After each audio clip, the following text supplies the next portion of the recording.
I've read that you did a book on insomnia. I Is that did. correct? What kind of style of writing was that? Well, I started writing that because I had insomnia, first of all. And secondly, it was, it's always good to have a hook. It was around 2006, I think. And there were all of these pieces in the newspaper about Ambien and the dangers of Ambien and Ambien sleepwalkers. They would get up in the middle of the night, raid their refrigerator, and then not remember anything. And then the next morning they'd be there and goes, "Oh my God, where's the milk and the sirloin steak?" So I went and spent a night at a sleep clinic to diagnose, have electrodes attached to your brain. And that to me was such an absurd experience because I don't sleep well in my own bed. They're going to be testing my sleep in a foreign place with electrodes and some guy looking at me. So I slept all of an hour.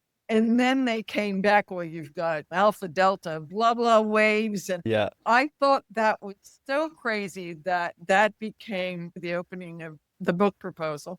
So that was a really fun, interesting book to do. So did you mix kind of personal experience with Did. research?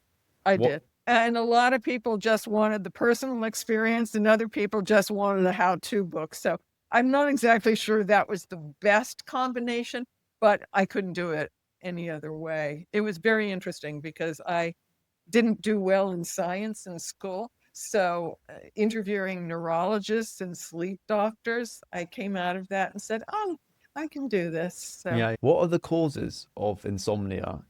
Is there specific causes of it? I think that there's a genetic component because my mother didn't sleep and my grandfather who lived with us did not sleep either. There's also hyper aroused brain if you're so I think there's sleep onset insomnia where people can't fall asleep. Then there's sleep maintenance insomnia where people wake up in the middle of the night and then have a hard time going back to sleep.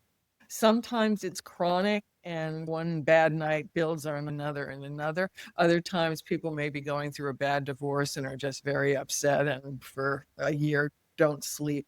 Sleep is as individual as the individual himself or herself. Did you still have insomnia or have you kind of got rid of it?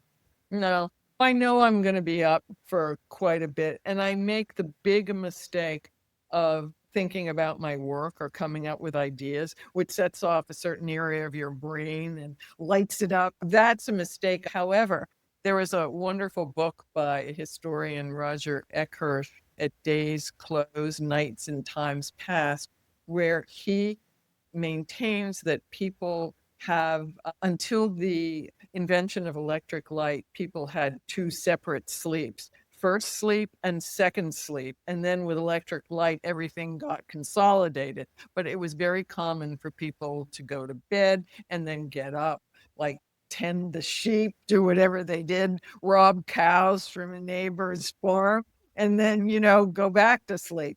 And, he claims and others claim that's just evolutionary and that's just natural. But we live in a different time where chances are you do have to get up in the morning. But it was so interesting learning about dreaming, and that was fun for me to do. Are there any techniques to help you fall asleep quicker that you found to be effective? I meditated for a while, primarily because I wanted to get a good ending for my book, and I just couldn't say, sorry, guys. I never slept, and chances are, after you finish your book, you're not going to either. So I did do meditation, and for a while, that was extremely successful. Now, ask me, did I continue with the meditation? No, I did not, which is a big mistake because it can quiet down your brain. But it was like, okay, the book's over, I move on. Do you have a biphasic sleep pattern then? Do you kind of wake up in the night and then fall back asleep? Yes, Well, but it will be several hours before I fall back to sleep. But, I'm used to that and I know. And they always say get out of bed, but it's like, and read. I mean, get out of bed and read? I don't think so, because you get out of bed and read, and then you're thinking about all the books you should have read or written or didn't write. And yeah, so that doesn't, if you're a writer, the advice of get out of bed and read is not a good one.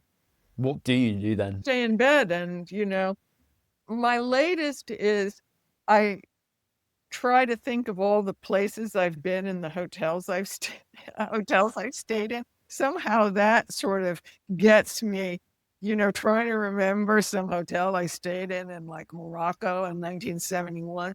So yeah, I will go that route. I think that's the hotel equivalent of counting sheep. Well, I might try that out.